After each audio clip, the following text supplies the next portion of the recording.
Welcome to the Tipsy Guest Podcast. I am your host, Marco Buenrostro, and every week I'm here with the top industry experts, amazing clients, and all my vendor BFFs to bring you the best tips, advice, and juicy behind-the-scenes stories to make wedding and event planning a breeze. So grab your favorite drink and let's get this party started! Hey guys, welcome to the Tipsy Guest. My name is Marco and I am your host. Welcome to our very first episode. I have Katy with me today. She is the owner of Scarlet Rose. Hi, Katy. Hello. Thank you. Welcome. Oh my gosh, we have to. Yes, I am so excited. Thank you for being here with us. Well, let's drink. Let's drink. Oh my goodness. I'm so excited. Thank you. You are my very first guest. I'm so excited. And I mean, I couldn't think of anybody else to be my first guest but you. Well, you are very kind. I'm so excited that you started this. I think it's something that we need, right? Like we need to be able to talk about these things, tell all of your listeners, and just dive into all of it. It's going to be awesome. Yeah, so I guess just a little bit of what this podcast is going to be about since it's the very first one. So if you are an engaged couple or you just like events in general, this is perfect for you. Every week we will be talking to different vendors. I've been in the business for about 10 years now, so I know a lot of different vendors. I mean, I've worked with you for so many years now. Yeah. How many years have we even known each other? I've been in the industry for about 7 now, so I mean, the majority of our careers. I think so, yeah. So yeah, I mean, we will be interviewing the pros, the amazing vendors. I am based out of San Antonio. I service Austin, all Central Texas. But for corporate events, we serve the entire United States. So, this is for anyone who is getting married or just loves planning an event. And not just for couples, but also vendors. Yeah. There are new vendors. Every day we encounter new vendors. So, they need to get familiar with what to do, what not to do, right? All what that, works, what doesn't. And we'll also get a little dramatic, and it wouldn't be the Tipsy Guest exactly. Without, right? Yeah. But anyways, let's dive right in. First, I want you to tell our listeners. You said that you've been in business for about 7 years, but what do you do? Yes, so I own Scarlet Rose. We are an event planning, design, and production firm, and we're also based in San Antonio. We serve Austin, Dallas. Honestly, wherever you want to send us, we will be there. And so we are a team of planners and designers. And then we have the production side of the company too, Scarlet Rose Collective. And it's just been a blast. I opened up, it was April of 2020. So not when you would think to start a hospitality business, but I had been in the industry for a few years and it was an easy transition. And so it's just been so fun to grow alongside with you all these years. Yeah, I remember our first event it was back in the day. I don't remember the wedding exactly. Or a style shoot or an open house. I don't know what it was. But yeah, we hit it off right away. We did. I feel like there was just that connection, because we deal with vendors all the time. Mm-hmm. But I don't know. I just feel like we hit it off and we go to happy hour. We go eat. We love to gossip. We love to talk about other people in a good way, of course. That's all that's making it here today. Yeah. So basically what you'll be hearing today, these are our actual conversations that we have on a daily basis. We're always texting each other, giving each other ideas on, what to do for the next wedding or just, we talk about everything. We talk about the Kardashians. We talk about selling sunset. Yes. We talk about everything. Yes. But anyways, okay, so let's get into it. Correct. So you as a wedding planner, I'm thinking that you have control over most of, the vendors. I guess to let our listeners know, do you normally recommend the vendors to the couple or do they already come to you with a list of vendors in mind? How does that work? Yeah. We will always recommend vendors, right? So all of our couples, regardless of the level of service they choose with us, at a bare minimum, they'll get our recommended list. Obviously, if we are working in a more full service capacity, like we are with them from start to finish, we're going to guide them in the right direction, right? But it really just kind of depends on, again, when they find us, how they want to work with our company. But we always want to at least, even from the bare minimum, get them in the right direction, right? Because for some people, I could give you my preferred list of photographers and there's 12 of them, right? Yeah. But their styles are so different. So if I know that you want a light, bright, and airy kind of edit, I know who not to recommend or who to kind of guide you in the right direction for. So, our goal is just to make our couples' lives easier and make this whole planning process smooth and fun. And so the more recommendations and just kind of easier process for them that we can do, that's what we're all about. Okay. And do you, right now that you mentioned that you have a list of preferred vendors, how, let's say for somebody that's like starting out or that it's a newer vendor, how do they get into your list of preferred vendors? Yeah. I will say not by sending me that cold call email because oh my God. I spend all that time, right? It's just, hi. And usually it's, hi, Scarlet. My name is not Scarlet. That's my child, but that's what we named the business. And so usually it's, hi, Scarlet. I would love to be on your list. Here's my company. And that's not the way to do it, right? And so I will say, we're always open to working with new people. We have seen, especially in San Antonio, you've seen it too, I'm sure, a ton of new vendors come up, especially like post 2020 and all that it was, right? We're getting so many new vendors. And there's so many people we haven't worked with that are incredible. So for us to have someone on our list, we have to have worked with them. So I'm never just going to put someone on them there. Even if they have a great portfolio and they seem really nice, I can't vouch for you on wedding day. Yeah. So I have to know what it is like to work with you, or my team has to know. And that's something really important since I don't do as many weddings myself anymore. Like, you got to go through my team. You're better off emailing them than you are me. Yeah. But I think that's the thing, is just forming those relationships. And sure, it might be hard to work a wedding together if you're not on our preferred list, but maybe we can find other ways to work together, right? Do you want to collaborate on a shoot, or are we at the same networking event and maybe you're taking photos there, or you're the DJ somewhere and I'm just like, holy cow, that guy can mix, right? There are other ways, I think, to be able to kind of make those personal connections, and that's the best way to form that relationship and ultimately get on a list. Awesome. Well, I know I am on her list. Yes, you are. You're probably the only one in that category on my list. And for those of you that don't know, so I own a photo booth company here in San Antonio. The best company in San Antonio. And I would say Central Texas. Why not? Yeah. But, I also get those emails, like you, for example, that they say, hi, Scarlett. So my emails are like, hello, MVP. And I'm like, you obviously know my name is not MVP. Right. At least do some research. Yeah. We're all over social media. I mean, even on my website, there's an about the owner page that says my name is Marco.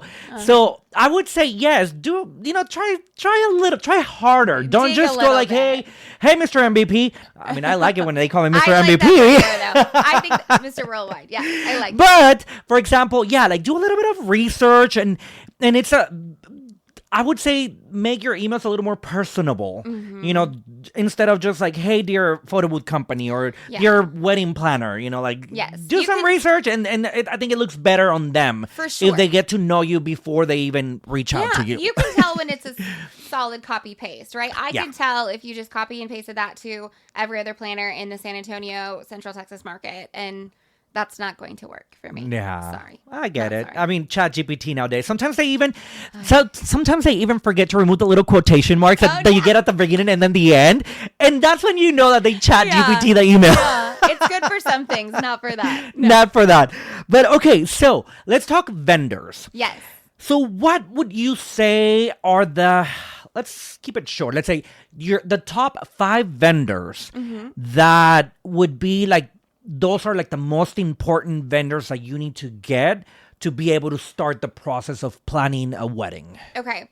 Yeah. So I would say, and sometimes necessarily in no particular order, right? Sometimes we have people that come to us that don't have a venue yet, and sometimes they have a venue and they may have a photographer.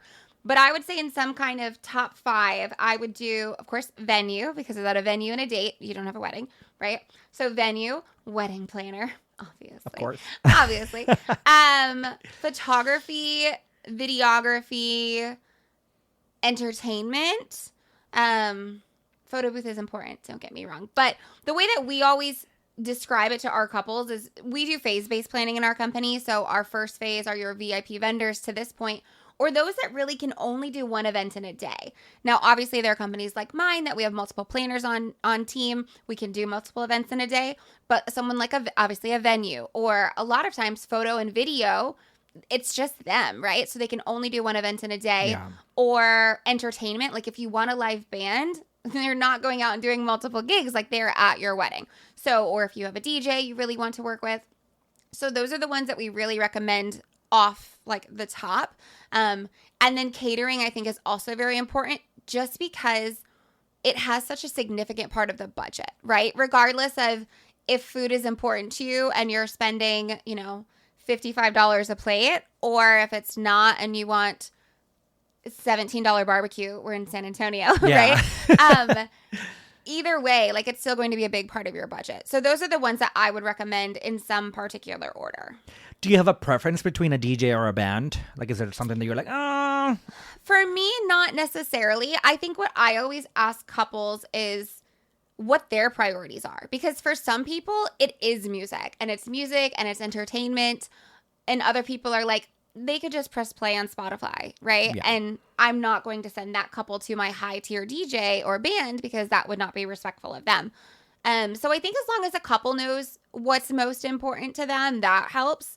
I think that there's a misconception sometimes that with bands, you don't get like a well-rounded experience. So sometimes people think they have to go the DJ route because a band can only play certain things. And sure, they have their genres, but at the same time, they'll also like DJ and breaks and stuff like that. So I think it just depends.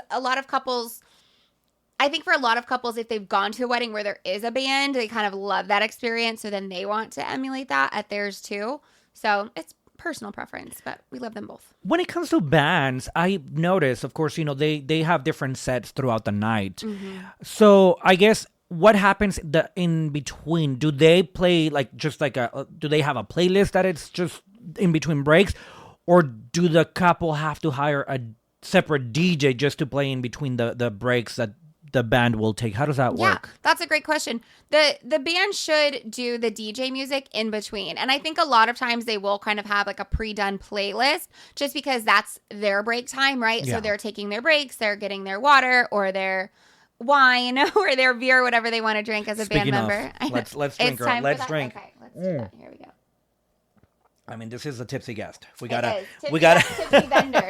Tipsy Guest. Oh my goodness! Speaking of Tipsy vendors or Tipsy Guest, have you ever had any issues or any encounters? I mean, it could be either with with a couple, with the mother of the bride, the father of the groom, or the bride, yes. or a vendor. I mean, Is there any drama that we should know that happens behind closed doors that our listeners might want to know about? Yeah, there's all the drama. So much. I think everyone has their own family dynamics, right? So we all understand everyone. Are we swearing on this podcast? We can, of course. Okay. Everyone's got their shit, right? And I understand that. And we're aware of that. We ask all of our couples to fill out a client profile so we know, okay, do we have concerns for alcohol for anyone, right? Or are there sensitive family things that we should be aware of? So yes, and I've seen it so many different ways. I have had parents that were divorced, like both sets of parents divorced, all remarried. One of the moms was married to her lesbian partner. They were all so cool with each other. Like they were doing keg stands at the end of the night, like no problem at all. I've had it the opposite where like they can't even sit in the same row from each other. And at the end of the day, I tell people, listen, I am not sitting down at Thanksgiving dinner with you. I don't have to be anybody's friend. So you just tell me where you want me to play this and we'll play it that way. But there's so many emotions on wedding day and a lot of alcohol. And oh, yeah. It makes for an experience. I mean, I deal with the part of like people drinking because, I mean, everybody goes to the photo booth throughout the night. And, for sure. And you start noticing, at first everybody's shy. Mm-hmm. They don't want to pose. They just want to, they just stand there. But then as the night progresses and there's more drinking involved, oh my goodness, those photos are wild. Yeah. We have seen everything. can imagine. in the photo booth. I mean, when I say everything, sometimes I have to edit the galleries.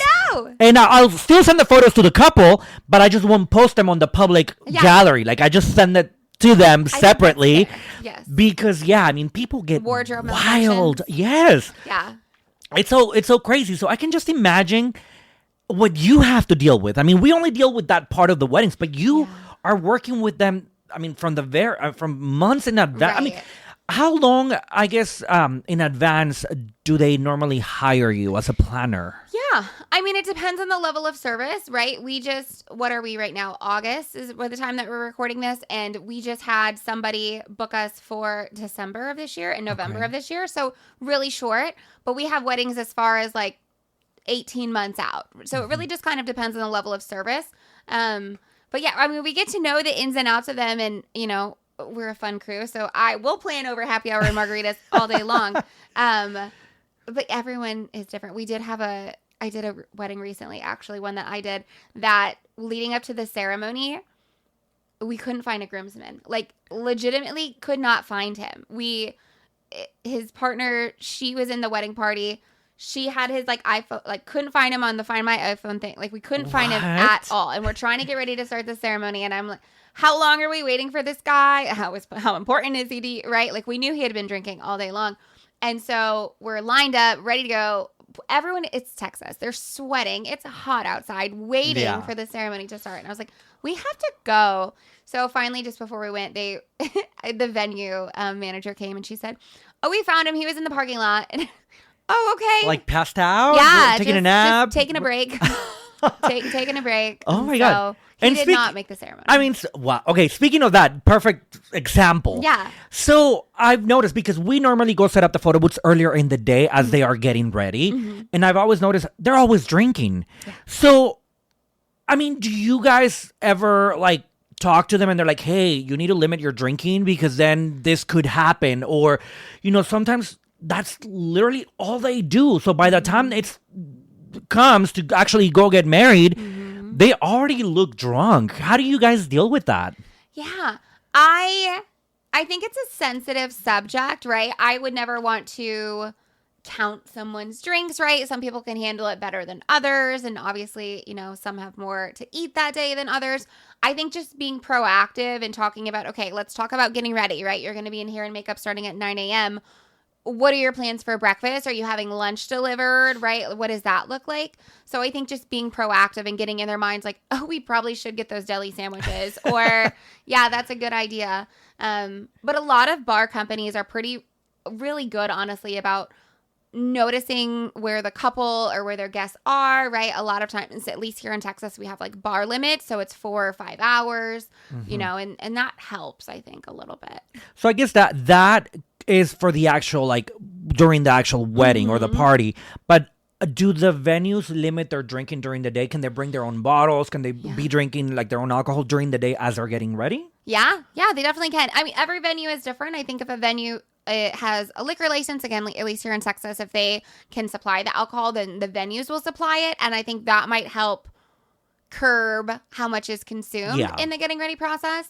But a lot of standalone venues where you can bring your own alcohol for the reception and whatnot, they're bringing it to get ready too. So you really can't control what's in there or how much they're consuming. Again, I think it's just we wear a lot of hats on wedding day, right? And so, or leading up to it, we're a therapist, we're, you know, planner, we're dress fixer. I mean, all the things. And so it's also like mama bear at the same time. Oh yeah.